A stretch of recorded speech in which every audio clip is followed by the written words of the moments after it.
morning, everyone. Sorry about the delay. Apparently, the portable document format is not actually portable. We have self-driving cars, but making a PDF read across platforms is still a problem, unsolved problem. So I'm Navjot. I'm here from Imperial College in London. I'm a researcher there. And I'm here to present a piece of work that we did in collaboration with the people at University of British Columbia. We are working on leveraging symbolic math to enable rapid development of seismic codes. Seismic codes, I mean, you all know what's happening in the problem. So I'll do a quick high-level overview here, where we do surface experiments to figure out the properties of the subsurface. And we can invert for density or velocity, or we are imaging for interfaces. That's basically the problem we're solving here. The way it's usually done, again, a high-level overview, is that on the top is basically RTM, where you would have a forward wave propagation kernel, you would have an adjoint for that, and there's an imaging condition which produces an image. If you're doing inversion, you start with a model, do a forward propagation to calculate your error function, your objective function. You do an adjoint propagation to calculate your gradient, and pass it on to the optimization algorithm, which will give you a new model. The core here in both these is the wave propagation kernel. That is what's taking the most time in execution. Hence, that is what needs the most time for performance optimization. That takes the most development time.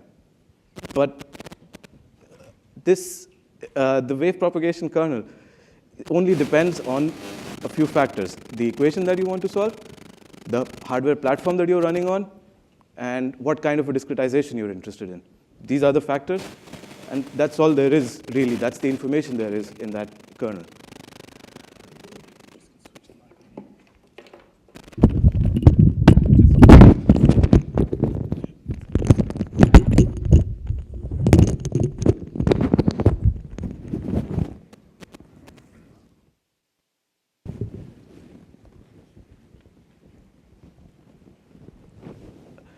So we're talking HPC here, so we know that this needs to be really fast. But I did a quick calculation to really see how big a problem this is computationally. And if we do a full FWI, this would actually take 100 days on a 5 petaflop machine, assuming lin-pack level performance. Now, this looks like a large number because I did some sort of trickery there in that calculation. I've actually assumed that you're going through the entire grid at every iteration, and I've assumed that you're doing all shots at every FWI iteration. You don't actually do that, but if you could, wouldn't you want to? So how do we actually improve performance?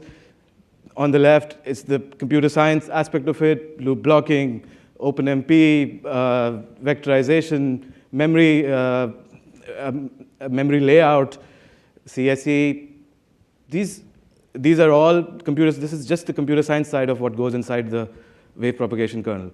Then there is the numerical analyst who wants different discretizations. There is the geophysicist who wants to try different equations or play around with the boundary conditions. All that information actually goes down to the wave propagation kernel. And that's what makes it really hard to develop.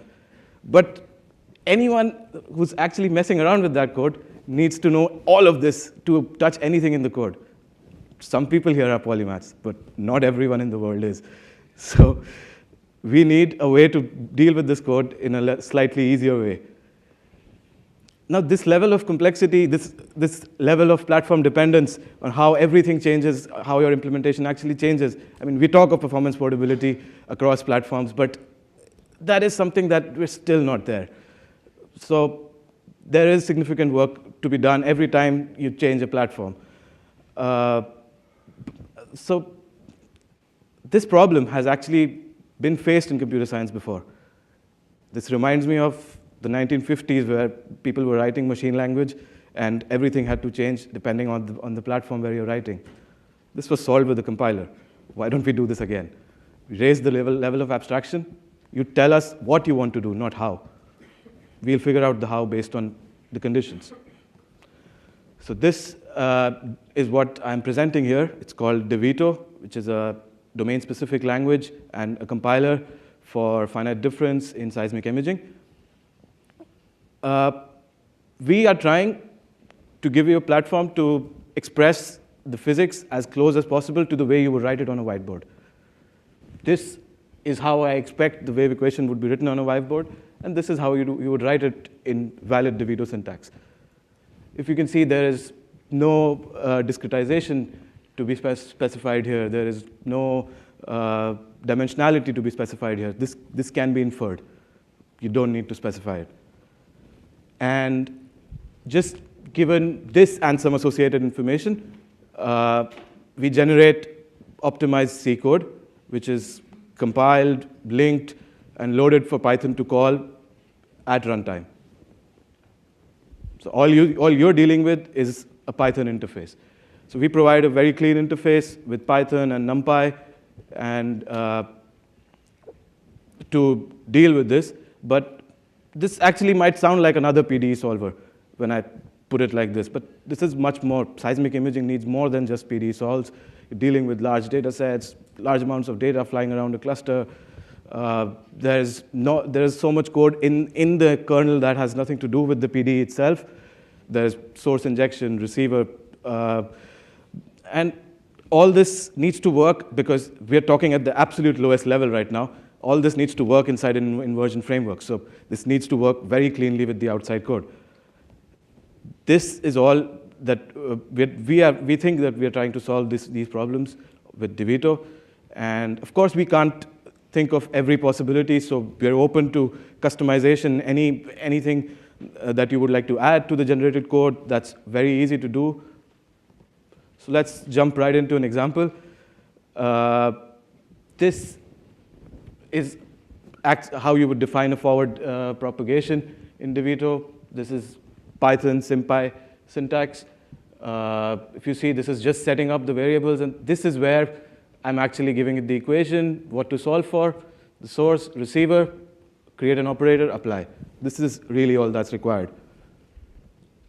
In the background, this generates optimized C code that I don't want to read. But this sort of code is actually written by people. You have written code like this, and I can't imagine that this would have taken, writing a code like this would have taken less than a few weeks or even months. This takes minutes, hours. And if you can get the same performance and accuracy, why not? Just the code is still going on. So we decided to run a test on the biggest model we could get our hands on, biggest data set that we could get our hands on, which was the SEAM model. And we ran it on a dual socket Xeon. What we are interested in was primarily the time that it takes. This is, we're talking HPC. And it took 4 hours, 15 minutes to run a forward propagation on that. I asked my collaborators at UBC, well, is that good? I don't know. And they say, well, that's fast. That's really fast. It's flying. But that doesn't help me. I need numbers. I need a comparison. Of course, in this community, we don't have access to other people's code. But our collaborators had access to some industrial code, which they ran this side by side against. And apparently, the industrial code took twice as long as this code on the same conditions. So apparently, it's fast. Well, if you think this is fast, I would invite you to download our code. It's all open source. And actually run a benchmark yourself and tell us about it. And if you think it isn't, please talk to me. So this is what the short record looked like, cross-line and inline on SEAM. Well, FWI is more than just the wave propagation. So our collaborators because at Imperial, we are looking at the computer science side of this, and the UBC people are doing the geophysics. So they built an entire framework on top of what we built in this time. We used Python to call C. they like Julia. Well, use Julia. Why do they like Julia? Because it gives them parallelization for free. It gives them, as someone called it, map reduce for free and with fault tolerance. And it worked very well. And there was very little code required for all this, very little code. And at this point, we have an entire framework for FWI, open source, that you just need to specify the objective function, the equation that you need to solve, pass it the data, and it does full FWI on it. Well, what about the accuracy of the generated code? Is it actually correct? In the beginning, we were running it side by side with a reference implementation, which was iWave, and doing visual comparisons, but that can't go on for long, obviously. We needed automated testing. So we have continuous integration in place with hundreds of unit tests that test subroutines, but we also have tests based on the math, the dot product for the adjoint, which would be a necessary condition, and the gradient, which uses the definition of the gradient, which would be a sufficient condition for us to know that we are producing correct code. And these tests are run on every commit. So at any point, if we break something, we find out immediately. We are also working on formal code verification, where like proof carrying code, which would basically verify our code without an actual adjoint. This is work in progress right now. So one way of getting performance would be to compare performance would be to compare it with some other implementation. But A, we don't have access to the best implementations, and any other implementation would have its own issues. It makes no sense to compare with another implementation. So we compare with the peak, machine peak, with the roofline model. The roofline model also gives us a lot of information on what needs to be done next to get the next boost of performance. How much further can we go? And we know what needs to be done to sit up there. And in fact, there is some research that came out of Intel a few years ago, which does the exact things that we need, and we're working very, very closely with them to integrate their work into this framework. But there is something interesting in this graph that I'd like to point out. This is different spatial orders. To do such a comparison of performance of different discretizations in a handwritten code would have taken so long, it's probably not worth it. For us, it was just a flick of a switch. We went up to 16th order, but we could have gone whatever. So this on the left is the Xeon, a Broadwell machine, and on the right is a KNL. And then we tried it with TTI. And now again, another point here. Writing a TTI implementation, again, takes months longer. And our collaborator, when he wanted to write TTI, he just spent an afternoon reading out 5 implementations, implementing them, and we had one that worked in one afternoon. And we could just vary the spatial order, the discretization, to see what's performing how. And this is the actual promise that DeVito gives. There is room for improvement in the performance. We know how this needs to be, how we can address this, and we're already working on this. So, conclusion: DeVito is a finite difference DSL that allows you to express the equation in symbolic math, and it produces performance-optimized code.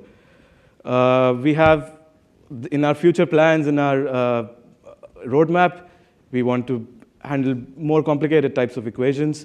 Right now, it's general, but of course, there are more kind of equations. We don't support domain decomposition, but that's, again, a solved problem. We just need to integrate with someone who does that. And there's polyhedral compilation, which would give us things like time tiling. So that would give us more performance improvement. That is exactly what I was talking about earlier. And that's it. You can download our code at GitHub. This talk was based on these 3 papers that we published on this work, and you can find them on our website. I'd like to thank people who supported our research, and also Hess Corporation, which actually gave us access to the data, gave our collaborators at UBC access to the data to actually test this out. Thank you.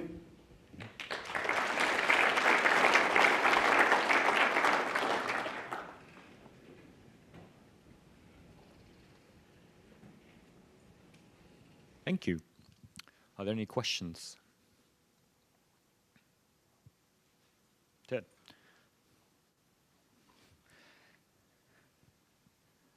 Very good. So does this currently do any kind of polyhedral work like this typically done with blocking when it does code generation? So there's blocking in the spatial dimensions, yes. Okay. But in time dimension, we're working on it. But because there is an indirection in the kernel, that makes it a little more complicated. But this is underway as we speak. Okay, thank you. One more question over there.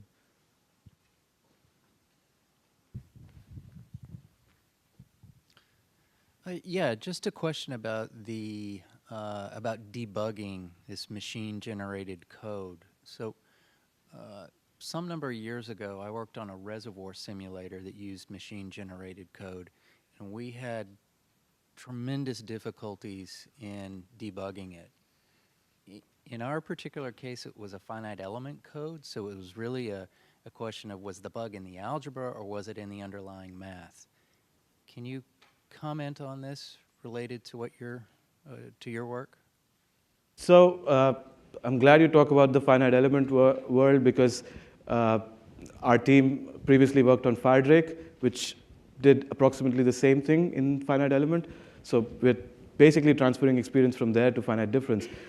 And in my opinion, if you have code verification in place, if you have tests in place, that actually helps you delineate where the problem is. You know that there is no problem in the, for example, with the code verification, you know that the generator is working fine, the compiler is working fine, and if you have the adjoint test, the gradient test, you know that your discretizations are fine, so the problem might be at a higher level. And I mean, we have some of the things in place, these we have in place, and as we go on, as we build it on more complexity, we'll put more, because we're really concerned about the issue that you raise. We've seen this before, so we want to be sure that we don't leave anything to doubt. Question, do you have absorbing boundary conditions and such in the code? Are you able to handle those kind of things? And how long does something like that take to add, in terms of the effort, the manpower effort, to add features like that? So right now we're using very simple boundary conditions, PMLs, and we are working on a way to make it very easy to add more complex boundary conditions. That is another of the things that is currently going on, and like with the API that is in place, we expect it to be very less effort, and it's more a matter of choosing what you want to do. But in the sense that you want to run a particular loop only over a certain section of the grid, the API is in place to do something like that.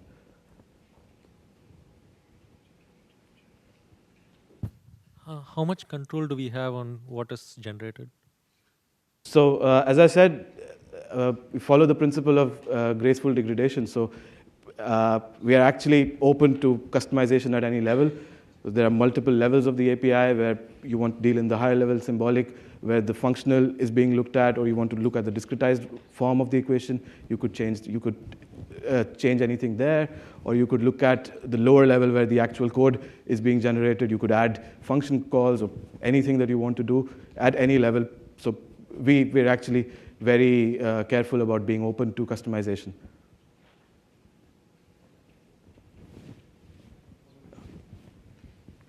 So can we do, say, polyhedral stuff as a customization on top of what you have? Not polyhedral stuff, because that is something that we would want control over. The order in which you want to traverse your grid, that is something that we would want control over. So, but that is something that we haven't written code for. That is, we pass it on to a polyhedral compiler that is dedicated to that. So we're using Yask if you're interested.